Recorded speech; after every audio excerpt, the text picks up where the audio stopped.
हाँ गुरु, आज तो पिए खाए के जुगाड़ नहीं होता भाई, कैसे करें? वो दुकान दिखा थे। एक काम करता ना, दुकान वाले तो नहीं है, ऊपर गल्लल फंसका था। चा अभी जैसे कोई नहीं है, बहुत माल नहीं है, पूरा चल रहे बहुत माल है, पूरा निकाल बे सब चीज लेना।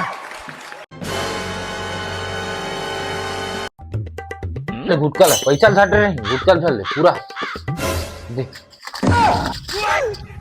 हाँ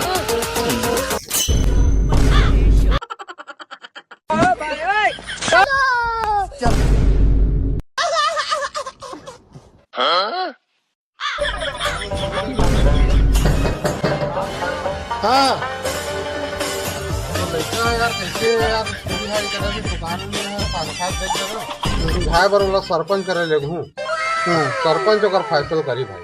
अरे अमन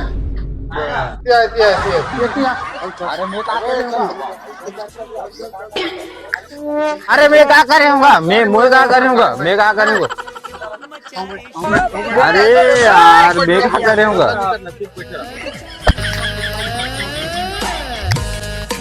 रोक देन भैया, भैया 1 नंबर 2 नंबर लगा भैया, रोक देन भैया, गाड़ी रोक लगा।